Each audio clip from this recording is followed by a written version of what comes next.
ਹੁਸ਼ਿਆਰਪੁਰ ਤੋਂ ਹਿਮਾਚਲ ਵਾਇਆ ਹੁਸ਼ਿਆਰਪੁਰ 4 ਮਾਰਗੀ ਸੜਕ ਦੇ ਨਵ ਨਿਰਮਾਣ ਦਾ ਕਾਰਜ ਲੰਬੇ ਸਮੇਂ ਤੋਂ ਜੂਦੀ ਚਾਲ ਚੱਲ ਰਿਹਾ ਹੈ, ਜਿਸ ਕਾਰਨ ਆਏ ਦਿਨ ਹਾਦਸਿਆਂ ਦੇ ਵਿੱਚ ਵਾਧਾ ਹੁੰਦਾ ਜਾ ਰਿਹਾ ਹੈ। ਸੜਕ ਤੇ ਚੱਲ ਰਹੇ ਕੰਮ ਦੌਰਾਨ ਲੋਕਾਂ ਦੀ ਜਾਨ ਨਾਲ ਸ਼ਰੇਆਮ ਖਿਲਵਾੜ ਕੀਤਾ ਜਾ ਰਿਹਾ ਹੈ। ਦੱਸਣਯੋਗ ਹੈ ਕਿ ਸੜਕ ਦੇ ਨਿਰਮਾਣ ਕਾਰਜ ਦੌਰਾਨ ਨਿਰਮਾਣ ਕਾਰਜ ਸੰਬੰਧੀ ਚੇਤਾਵਨੀ ਬੋਰਡ ਅਤੇ ਰਾਤ ਦੇ ਸਮੇਂ ਲੋਕਾਂ ਦੀ ਸਹੂਲੀਅਤ ਲਈ ਰੇਡੀਅਮ ਟੇਪ ਲਗਾਈ ਜਾਣੀ ਚਾਹੀਦੀ ਹੈ। ਪਰ ਇਹ ਸਭ ਤਾਂ ਦੂਰ ਦੀ ਗੱਲ, ਸੜਕ ਦੇ ਦੋਹਾਂ ਪਾਸੇ ਡੂੰਘੇ ਖੱਡੇ ਪਏ ਹੋਏ ਨੇ ਜੋ ਕਿ ਸ਼ਰੇਆਮ ਮੌਤ ਨੂੰ ਸੱਦਾ ਦੇ ਰਹੇ ਨੇ ਅਤੇ ਨਰਮ ਪੈ ਚੁੱਕੀ ਮਿੱਟੀ ਉੱਪਰ ਵਾਹਨਾਂ ਦੇ ਟਾਇਰ ਆਉਂਦਿਆਂ ਹੀ ਜਾਂ ਤਾਂ ਵਾਹਨ ਪਲਟ ਜਾਂਦੇ ਨੇ ਜਾਂ ਵਾਹਨ ਚਾਲਕ ਆਪਣਾ ਨਿਯੰਤਰਣ ਖੋ ਬੈਠਦੇ ਨੇ, ਜਿਸ ਦੀਆਂ ਤਸਵੀਰਾਂ ਤੁਸੀਂ ਆਪਣੀ ਟੀਵੀ ਸਕਰੀਨ ਤੇ ਖੁਦ ਹੀ ਦੇਖ ਸਕਦੇ ਹੋ।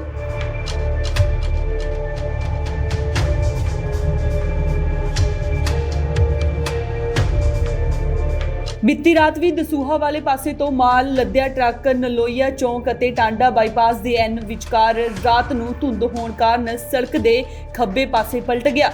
ਮੌਕੇ ਤੇ ਮੌਜੂਦ ਚਾਲਕ ਦੇ ਭਰਾ ਨੇ ਜਾਣਕਾਰੀ ਦਿੰਦਿਆਂ ਦੱਸਿਆ ਕਿ ਰਾਤ ਸਮੇਂ ਧੁੰਦ ਅਤੇ ਸੜਕ ਤੇ ਕੋਈ ਵੀ ਨਿਰਮਾਣ ਕਾਰਜ ਚੱਲਦੀ ਹੋਣ ਦਾ ਚੇਤਾਵਨੀ ਬੋਰਡ ਨਹੀਂ ਲੱਗਿਆ ਹੋਇਆ ਸੀ, ਜਿਸ ਕਰਕੇ ਸਾਹਮਣੇ ਤੋਂ ਆ ਰਹੀ ਇੱਕ ਬੱਸ ਨੂੰ ਬਚਾਉਂਦਿਆਂ ਟਰੱਕ ਸੜਕ ਤੋਂ ਪਲਟ ਗਿਆ, ਜਿਸ ਕਾਰਨ ਵਾਹਨ ਚਾਲਕ ਜ਼ਖਮੀ ਹੋ ਗਿਆ। ਉਸਨੇ ਦੱਸਿਆ ਕਿ ਰਾਤ ਸਮੇਂ ਉਸਦਾ ਭਰਾ ਕਈ ਘੰਟੇ ਬੇਹੋਸ਼ ਰਿਹਾ ਅਤੇ ਹੋਸ਼ ਆਉਣ ਤੋਂ ਬਾਅਦ ਵਾਹਨ ਚਾਲਕ ਨੇ ਇਸ ਦੀ ਜਾਣਕਾਰੀ ਉਸ ਨੂੰ ਫੋਨ ਰਾਹੀਂ ਦਿੱਤੀ।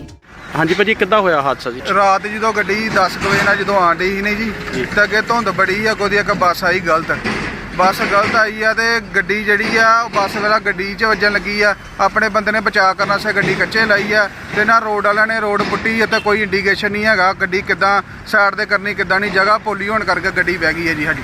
ਜੀ 10 ਵਜੇ ਤੋਂ ਲੈ ਕੇ 2:30 ਵਜੇ ਤੱਕ ਬੇਹੋਸ਼ ਰਿਹਾ ਤੇ 2:30 ਵਜੇ ਤੋਂ ਬਾਅਦ ਮੈਨੂੰ ਫੋਨ ਆਇਆ ਘਰ ਤੇ ਮੈਂ ਆਪਣਾ ਗੱਡੀ ਕੌਣ ਚਲਾ ਰਿਹਾ ਸੀ? ਗੱਡੀ ਮੇਰਾ ਵੱਡਾ ਵੀਰ ਚਲਾਉਂਦਾ ਜੀ। ਕੀ ਨਾਮ ਉਹਨਾਂ ਦਾ? ਗੁਰਜੀਤ ਸਿੰਘ ਜੀ। ਕਿੱਥੋਂ ਦੇ ਰਹਿਣ ਵਾਲੇ? ਪਠਾਨਕੋਟ ਜੀ। ਕੋਈ ਨੁਕਸਾਨ ਤਾਂ ਨਹੀਂ ਹੋਇਆ ਉਹਨਾਂ ਦਾ? ਕੋਈ ਸੱਟ ਫੇਟ ਤਾਂ ਨਹੀਂ? ਨੁਕਸਾਨ ਜੀ ਗੁੱਜੀਆਂ ਸੱਟਾਂ ਬਹੁਤ ਲੱਗੀਆਂ ਉਹਨੂੰ, ਹੁਣ ਬਾਅਦ ਚ ਪਤਾ ਲੱਗੇਗਾ ਜੀ। ਅਜੇ ਤੇ ਆਪਣਾ ਠੀਕ ਹੀ ਆ ਹੁਣ। ਲੋਕ ਦੱਸ ਰਹੇ ਕਿ ਬੇਹੋਸ਼ ਵੀ ਰਿਹਾ ਡਰਾਈਵਰ? 6 ਘੰਟੇ ਬੇਹੋਸ਼ ਰਿਹਾ ਜੀ। ਠੀਕ ਹੈ। ਤੇ ਕੀ ਸਮਾਨ ਕਿੰਨਾ ਕੁ ਗੱਡੀ ਦੇ ਵਿੱਚ ਤੇ ਕੀ ਹੈ? ਗੱਡੀ ਦੇ ਵਿੱਚ ਪੈਪਸੀ ਲੱਦੀ ਹੈ ਜੀ ਆਪਾਂ ਆਪਣਾ ਚੰਡੀਗੜ੍ਹ ਦੀ ਜੀ, ਪਠਾਨਕੋਟ ਤੋਂ। ਤੇ ਇਹ ਤੁਹਾਡੇ ਸਾਹਮਣੇ ਹੀ ਆ, ਵੇਖ ਲਓ ਜੀ ਨੁਕਸਾਨ ਕਿੰਨਾ ਜੀ।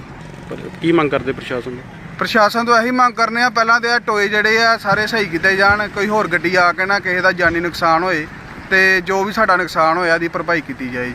ਦੱਸਦੇ ਕਿ ਨਿਰਮਾਣ ਕਾਰਜ ਦੌਰਾਨ ਵਰਤੀਆਂ ਜਾ ਰਹੀਆਂ ਅਣਗਹਿਲੀਆਂ ਅਤੇ ਕਾਰਜ ਦੀ ਚੱਲ ਰਹੀ ਧੀਮੀ ਗਤੀ ਕਾਰਨ ਆਏ ਦਿਨ ਲੋਕ ਹਾਦਸਿਆਂ ਦਾ ਸ਼ਿਕਾਰ ਹੋ ਰਹੇ ਨੇ, ਜਿਸ ਦੀ ਸਰਕਾਰਾਂ ਨੂੰ ਭੋਰਾ ਵੀ ਪਰਵਾਹ ਨਹੀਂ ਜਾਪਦੀ। ਸੜਕ ਦੇ ਨਿਰਮਾਣ ਕਾਰਨ ਜੂਦੀ ਚਾਲ ਚੱਲ ਰਹੇ ਕਾਰਜ ਨੂੰ ਦੇਖ ਕੇ ਇੰਜ ਜਾਪਦਾ ਹੈ ਕਿ ਹਾਲੇ ਇਸ ਕਾਰਜ ਨੂੰ ਪੂਰਾ ਹੋਣ ਵਿੱਚ ਕਈ ਸਾਲ ਲੱਗ ਜਾਣਗੇ ਅਤੇ ਦੇਖਣਾ ਹੋਵੇਗਾ ਕਿ ਇਸ ਸੜਕ ਦੇ ਆਸੇ-ਪਾਸੇ ਅਤੇ ਵਿਚਕਾਰ ਪਏ ਖੱਡਿਆਂ ਤੇ ਗੰਭੀਰਤਾ ਨਾਲ ਵਿਚਾਰ ਕਰਦੇ ਹਾਂ ਕਿ ਇਸ ਦਾ ਕੋਈ ਸਥਾਈ ਹੱਲ ਕੀਤਾ ਜਾਵੇਗਾ ਜਾਂ ਲੋਕ ਇਸੇ ਤਰ੍ਹਾਂ ਹਾਦਸਿਆਂ ਦਾ ਸ਼ਿਕਾਰ ਹੁੰਦੇ ਰਹਿਣਗੇ। ਹੁਸ਼ਿਆਰਪੁਰ ਤੋਂ ਗੁਰਦੀਪ ਸਿੰਘ, ਇੰਡੋਜ਼ ਟੀਵੀ, ਆਸਟ੍ਰੇਲੀਆ।